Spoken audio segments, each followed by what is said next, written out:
to another episode of Touring the AFC South. I'm your host, Mike Patton, and on this episode, we're going to be talking the draft, and not just the draft. We're going to get deep into the draft. Maybe pull out some players that nobody's thinking about but should know about. And in thinking of the theme of the show, I can only think of one person that is going to know every single prospect that you should know that you don't know, and that would be Mr. Emory Hunt. What's going on, man? I'm doing fine, Mike, man. As always, I appreciate you bringing me on the show. Yes, sir. Yes, sir. Of course, we're going to get into those prospects and talk about these teams as well in this AFC South, which, I thought last year might have been the year that they would have a resurgence, and I was completely wrong. So we'll see what happens this offseason and going into this season. Maybe 2025 is the year. Well, we'll see. But we're going to get into that more. But up first, of course, we always do the Get Off Your Chest segment. And since we're talking about the draft, I wanted to kind of give a nice PSA to some people that will be watching the draft. Okay. First round happens. Say you don't get the player you dreamed of, you wanted, everything. That is not the time to lose it, folks. Understand, the draft is a process. It is not just the first round. It's not just the second round. It's first, second, third, fourth. It's all the way to the seventh round. I mean, just give you an example. Look at the 49ers. They found the franchise quarterback. It's Mr. Irrelevant. So, anything can happen when it comes to looking at a draft, but just make sure to look through the entire draft.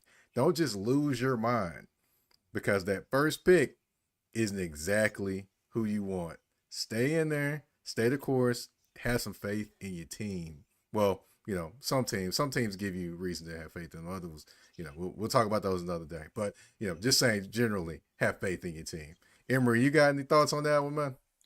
I think we just have to do a better job in the media of training the fan bases to look at the draft as a 7-round plus the undrafted free agent process, because fans get so caught up in first-round mocks. And mock drafts are intoxicating. They're addictive. And everyone always produces one round. No one talks about the depth of the team and what positions are deep. And maybe that's why they are not going to draft this player, because look at the roster. They have some guy that they drafted last year that's in their plans to go and play. And that's why. And so everyone just get caught up in the here and now. And that's partly our fault for training them to think that way, because we tend to only talk about the first round and not the entire draft. So we got to do a better job on the front end, preparing people that this is not the end all be all at the end of pick 32. There's a lot of ball game left and a lot of picks out there and a lot of prospects out there, and teams still have more than enough chances to get their team better going into the upcoming season. Definitely. And of course, I had to say that because I know on social media on draft day, folks gonna be losing their minds. They gonna really be a true fanatic, which is, of course, the long version of saying fan. But of course, we do have a comment in the Touring the AFC South inbox from Mr. Bland from the Not Bland Show. He said, "What, brother? What's up, guys? What's going on, man? Thanks for tuning in." But of course, we do have to talk about the draft, and we are going to talk about beyond the first pick, of course, obviously. But of course, we're going to start it off with the Titans, though. They do have the first overall pick. We're going to take a look at some of their needs. Now, of course, the first overall pick, it's presumed by a lot of people that it'll be Cam Ward with the number 1 overall pick. By all indications, it's, he's going to be it. So what are your thoughts, just kind of the fit with him in Tennessee, and what they added offensively? Offensive line adds with Zeitler, Dan Moore Jr., and those different pieces that they added. Flipping J.C. Latham over to the other side. I mean, what do you think of their composition with Cam Ward added? Well, Cam Ward, if that's the pick, to me is one of those guys that raises the floor of a football team. He is someone where, and I've always said this, talent supersedes system. So he is the system when you bring a guy like him in. And I said this last year during the season that Tennessee is not that far off. And we saw them last year still be in contention for that division. to be completely honest, with how up and down the entire division was. And so you could single handedly point to 3 games that were lost because of the quarterback play. So you get better quarterback play. This team is right there. They got good backs. The offensive line looks improved. Defensively, guys got to stay healthy, but they have some pieces out there. Yeah, they need to add another edge rusher. Yes, they can add a few more receivers, but that's why you have 7 picks in the draft. But when you look at this team, adding a good quarterback like Cam Ward, that changes everything. That puts them in the conversation of being competitive week in, week out. Okay, and definitely, yeah, Ward is a game changer. I mean, looking at his composition, and I know some people have already said this. I just get in the mind frame of thinking of a Steve McNair when I see him. Just meaning, not necessarily he's the stature of Steve McNair, because Steve McNair was like 6'3", 240. He's a big guy. I don't think Cam is quite as tall as Steve McNair is, or was, but he's definitely, in terms of the way he carries himself, that type of guy. Be a leader. When you step in that huddle, he's running that huddle. He's leading that team. Now, of course, you mentioned it. Wide receiver is one of the needs. Edge rusher, definitely one. But do you see any other needs for this team outside of those two you mentioned? I would just say, they just got to get healthy, man. Like they had a lot of injuries. You could probably add corner. You can never have too many. If you're going to add a receiver, add a couple of corners too, just for depth purposes. But for me, just it's the glaring need of losing the Harold Landry and having to bring one in. You got a good defensive lineman in Jeffrey Simmons. You need someone coming off the edge with some juice. And this is one of those classes where, again, you have a bevy of guys that can help you in that regard. And offensively, it's about making sure the quarterback is comfortable. So you want to draft a quarterback, but also make sure you have some young, talented weapons to go around him, just like what Cincinnati did with Joe Burrow. Went out and drafted a couple of guys. You saw what Minnesota did by adding Justin Jefferson and then adding Jordan Addison, and then trading for TJ Hawkinson, just adding talent. And so whoever quarterback steps in there, we saw Sam Darnold have success. They're hoping JJ McCarthy can have success, but that's the reason why you do that. Kirk Cousins was able to have success with that group. So if you are going to get a young quarterback, you gotta help him out with weapons, and I think this is where Tennessee can really lock in and double down on a couple of those positions. Now, I know your specialty is finding those pieces and those players, those hidden gems. Now, let's say that Tennessee, they say they get Cam Ward number one. Say they pick an edge rusher. Say, I'm just throwing a name. I'm not saying it's going to happen, but say James Pierce Jr. ends up being the second round pick for them. They don't pick again to the fourth round or fifth round, and fourth round and then fifth round. So what's maybe a prospect that maybe someone that people haven't heard of that may fit this roster, that may be a cornerback or a wide receiver or someone of that ilk? Well, if you're going to get Cam Ward, and we've seen this more recently with a few teams, why not go get someone he's very comfortable with in Xavier Restrepo? Bring him in, and that way they already have that natural chemistry. And I think that's a way for you to not only help your offense, but help your quarterback have someone that he knows everything about him and how he runs his routes and everything of that nature. So I think that's a good pick to go and get for Cam Ward because of what they've done. And we know because of how fast he ran or slow he ran, he probably won't go as high, even though he's a tremendous talent. He plays faster than what he timed, but that's someone you could probably find on day 3 that can be an immediate upgrade to your slot position. And defensively, I mean, I look at somebody, maybe he won't be there, or maybe he will, but someone like Quincy Riley out of Louisville, fantastic corner.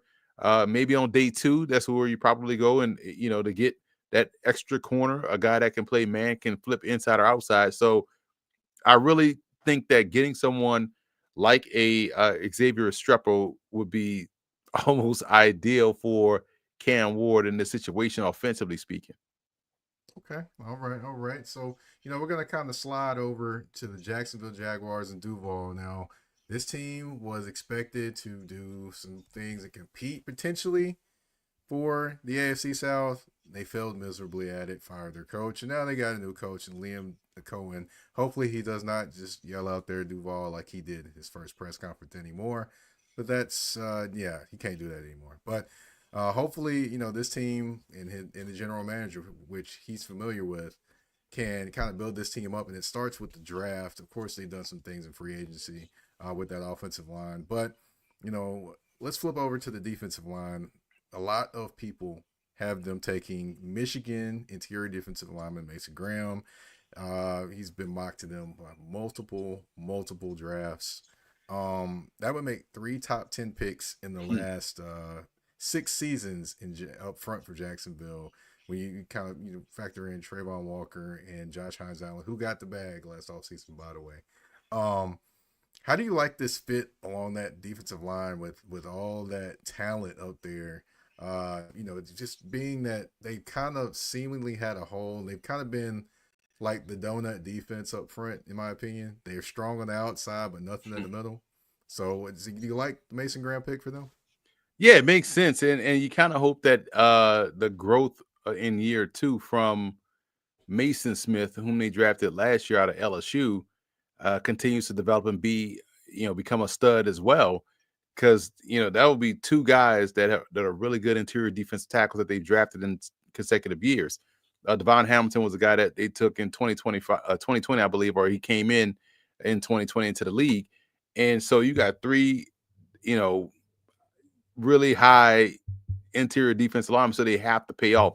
Mason Smith, to me, is someone that definitely can. I know they whiffed on Taven Bryant, and I know they may rub some Jacksonville Jaguar fans the wrong way, thinking, man, we shouldn't go back to that position. But I mean, at the end of the day, you got to be able to stop the run. They got athleticism at linebacker. Maybe corner could be another fit if a Travis Hunter fell there, but I don't see Travis Hunter falling there. So I'd say Mason Smith would be a better fit for Jacksonville. Seems like one of those picks that everybody tends to agree on, almost a consensus, quote unquote. But yeah, he's a very good player. Every time you look up, he's on the opposite side of the backfield, making plays. No matter if he doesn't have any wild traits, he's a good football player nonetheless.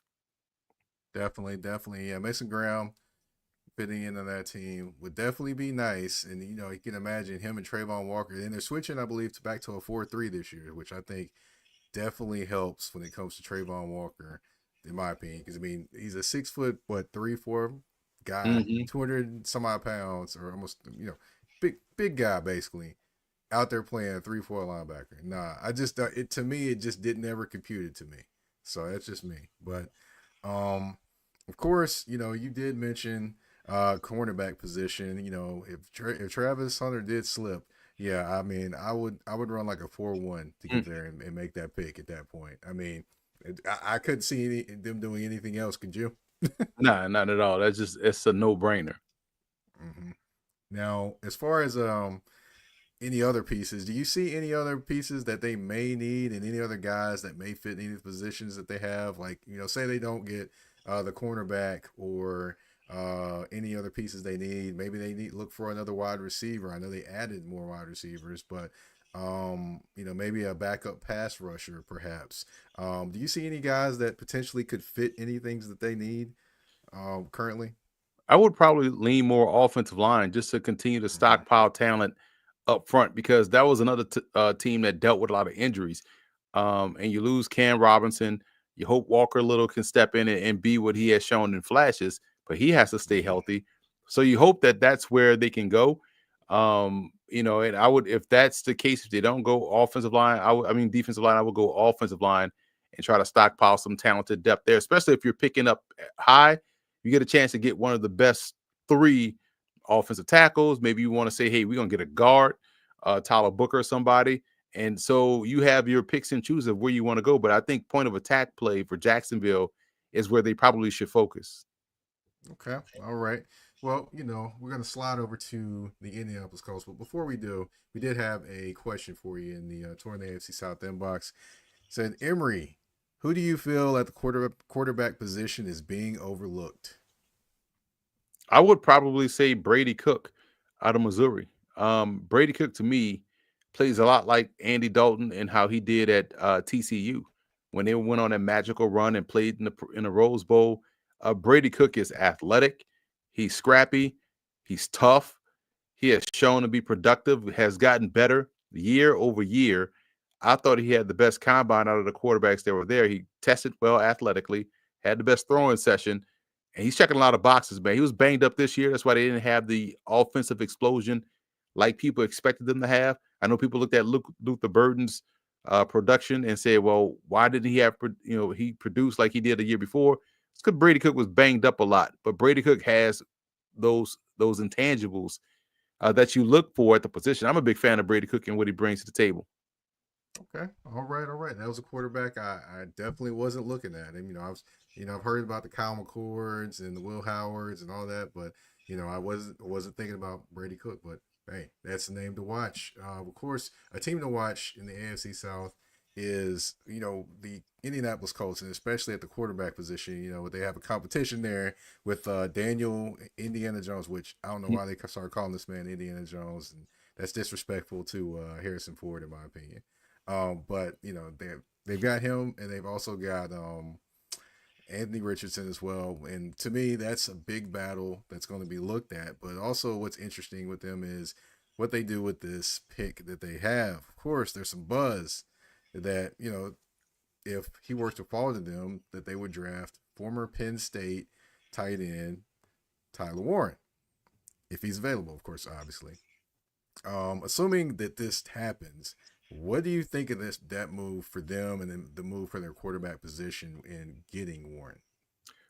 That helps out Anthony Richardson tremendously because he needs a safety valve, and Tyler Warren gives him that. It also opens up their playbook in the red zone because we know he could be a wildcat quarterback, not only just running QB power, he can throw the ball. He was a high school quarterback, and he's thrown passes at Penn State, so it gives you a little bit more creativity inside the red zone. And Anthony Richardson's biggest issue is just staying healthy.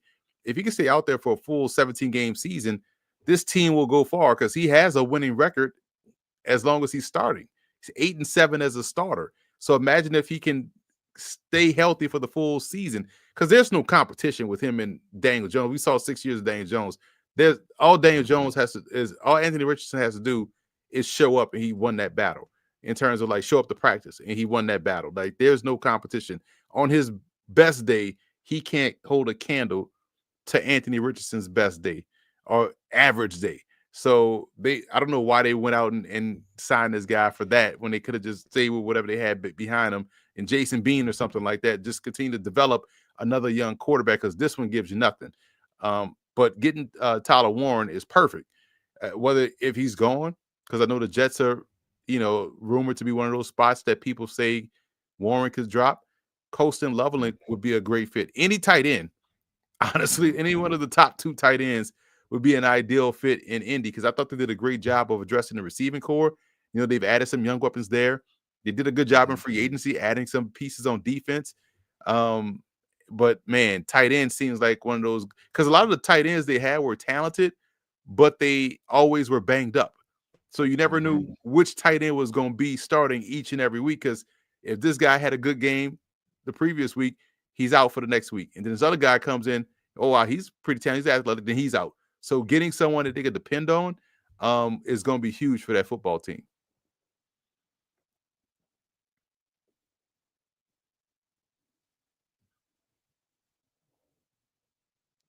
Yeah, it's going to be interesting just to see what happens with that position. I mean, of course, one of the talented Titans they had, Granson, he signed with the Eagles, so he's not there anymore for people to kind of wonder what is he going to do and how is he going to do it or whatever. But anyway, one guy I think to look out for here is Will Johnson, cornerback from out of Michigan. I think if he is to slide here, the Colts need to grab him and grab him now, because then you put your young corner on one side, you've got Mooney Ward on the other side. You've got a good slot corner, or one of the best slot corners in the NFL. That makes your defense that much better, and basically helps out your front four, and makes them even tougher as well. So that's another guy I think. I mean, what do you think of that fit in terms of Will Johnson to the Colts? I mean, I'm honestly I've looked at it, and I'm like, if he slides past 11, there's a good chance he could land with the Colts.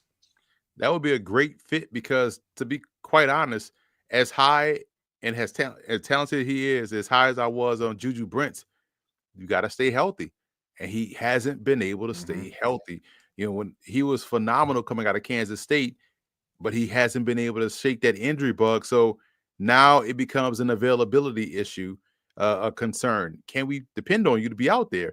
if you have a guy that's sliding of the caliber of a Will Johnson, um, you kind of have to take that swing because we know the more dominant corners you have, the better you are defensively. Yes, the front end can help out the back end, but also that back end can help out the front end if you got guys that can take the ball away, and Will Johnson can definitely do that. For sure, for sure. We're gonna slide over to the Houston Texans. I got some questions about them because I'm not sure what they're gonna do. Now, on one hand, offensive line, you got rid of Shaq Mason, you cut him, you traded Laramie Tunsil to the Washington Commanders, you traded Kenyon Green, yeah, you traded him to the Philadelphia Eagles and got C.J. Gardner Johnson there. Which I will say this, by the way. I definitely love their group of safeties and slot corners. I love it. But um, just looking at this team, they could draft offensive line at 25, or they could go wide receiver. And this is where it gets interesting. I think a guy they could look at here potentially, Luther Burden, potentially at 25. That's just my thinking. I could be wrong. I could be rating him too high, but I think his explosiveness and just the way he plays fits in that offense, and it would be a pick that would remind people of Tank Dell, but actually a healthier Tank Dell. Just to this point, a healthier Tank Dell, and you don't know when Tank Dell's going to come back. So if you're the Houston Texans, I mean, do you dive right into that O line to start, or do you take a chance at getting another weapon for C.J. Stroud and continue to build? Of course, by the way, they did bring in Laken Tomlinson, a veteran for a guard, and then you also brought in Cam Robinson, which is an offensive tackle he was playing the Minnesota Vikings last year after he got traded from the Jacksonville Jaguars. Now he's back in the AFC South with the Houston Texans. So, do you go O-line to kind of build more there, or do you go and get another weapon for C.J. Stroud? Well, I think because they added so many doggone pieces on the offensive line, right? They just kept finding guys and frees and trading. So they've done enough to where they can kind of plug in some holes along the offensive line. So that maybe takes that off the board in the first round. I love your Luther Burden take because you touched on it. You think about Tank Dell injuries, and there's been a common theme where we talked about all show guys having to stay healthy. Nico Collins was out for a while. Stephon Diggs tore his ACL and was out, and now he's no longer on the team. So they quietly have a need at wide receiver, right? If you're looking at it from a 10,000-foot level, that makes a ton of sense. And Luther Burden is one of those dogs that you need, one of those alpha type receivers that gets open. He can play on the inside, he can play on the outside. So I love that thinking. And if they feel as though they trust their depth at receiver, they trust Nico Collins being 100% healthy for the full season, and they trust what they've already have in tow at receiver, and they can wait a little bit, they are in a position to go best player available defensively too. Maybe inside backer. Maybe they take a swing on, a Jalen Walker or a Carson Schlesinger, somebody like that, right? That can, go inside and with Azir Shahir and play well there. So they have some options, man. But wide receiver, to your point, looks like that could be one of those spots for one of those surprise picks in the first round, because I don't know how many receivers are slated to go in round one. Maybe 3, maybe 4, but Houston looks like one of those spots that no one is talking about as a potential place for one of those guys to go. Definitely, definitely. And now, outside of wide receiver, do you see them, making a run on offensive linemen potentially, just to maybe just get more depth pieces there? I know they have another depth piece at, well, I know they need another offensive tackle, maybe like a swing offensive tackle, perhaps. But, um, do you see them drafting a little bit more there to kind of get some more depth pieces, given injury issues and things like that? Cam Robinson has had, some injury issues with his knee. So do you see them going more O-line in terms of deeper in the draft? And, if you, looking at their team, what prospects would you say if an O-line would fit them, perhaps? Well, they just want to grab bodies, man. And at the end of the day, you got to get guys that can play. Holland Pierce is someone I really like out of Rutgers, 6'8", 325, had a really good East-West Shrine Bowl, was fantastic that week, but also was just good throughout the season. Is rarely do you see a guy that's 6'8" that has good knee bend like that. Ozzie Trapillo out of Boston College, another 6'8" offensive tackle with great knee bend, coming from Bill O'Brien's offense, and was able to do really good things out there in a run game and in pass pro. And the cool part about him is that we saw a lot of movement within their offensive line. So we saw these guys do a great job on the move, blocking on the perimeter. So both guys, 6'8", good knee bend, good athleticism. Those are some tackles that they could probably look at. Yeah, definitely, man. Well, it's been a whirlwind going through this division. Bringing up some picks and some people that maybe people aren't thinking about. I will say this for those that don't know, Emory is going to go around and go to all these all-star games and ball games and things like that, and he's gonna do the dirty work, the digging, and putting together one of the best draft guides you will ever look at. Emory, can you please tell him about that draft guide? It's the largest draft guide in existence, over 1,200 individual scouting reports this year. So we topped our record. And we threw in this year over 50 CFL draft prospect scouting reports, because we know a lot of these guys that play Canadian college ball end up in NFL camps, and some may end up making the 53. So we got all of that in there. And again, it's over 1,200 reports where every person in there has a report. We saw today, a guy gets signed by the BC Lions from North Carolina Central. And guess who had a report on him? Because I saw him at the HBCU Legacy Bowl in February. We have a report on him, not just a name, not just his height and weight. We have a full scouting report. So that's the type of info you get. And you can go pick that up at footballgameplan.com/2025 draft guide.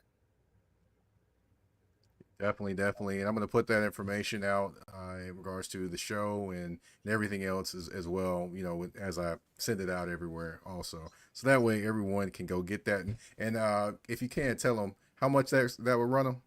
$25, man. Cheaper than a carton of eggs now. You know what I'm saying? So it get you ready for the NFL draft. And not just for the draft, but during the draft, post-draft, during the preseason, during the regular season, when somebody gets signed on your team, you're like, well, who is this? I'm pretty sure I have a scouting report on them.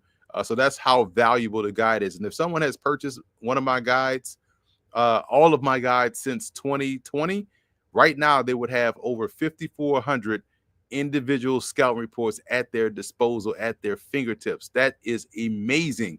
No one is pumping out content like that in terms of draft content. That's why it's a great investment in your football knowledge and just making you more aware of what's going on around the league.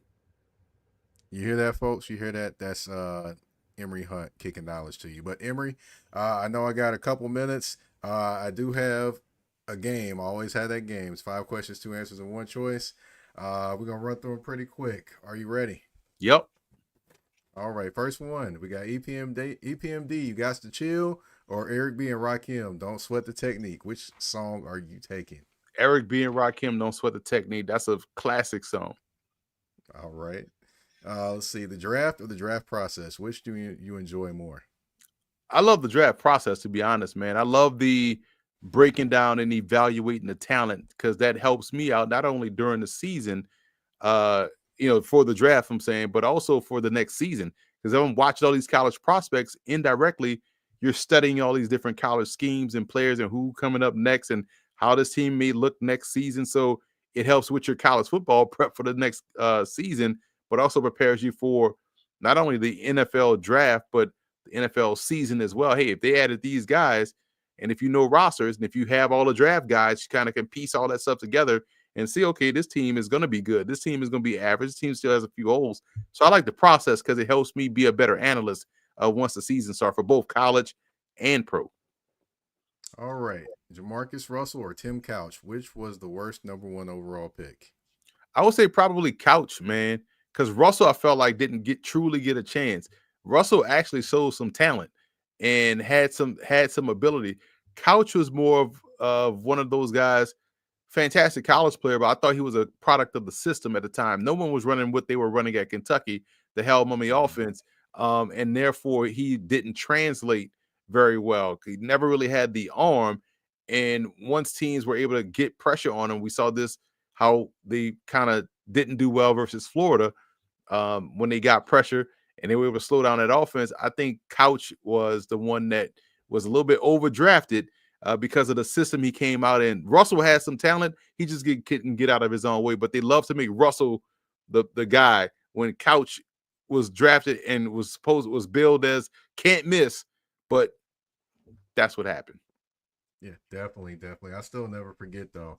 They gave Russell that blank tape to study to see if he was studying film, and he came back and said, "Yeah, yeah, I seen the." I was like, "Wow, wow." I still never forget that story. But moving on to the next one, Marcus Colston or Donald Driver, which one is the better seventh round pick?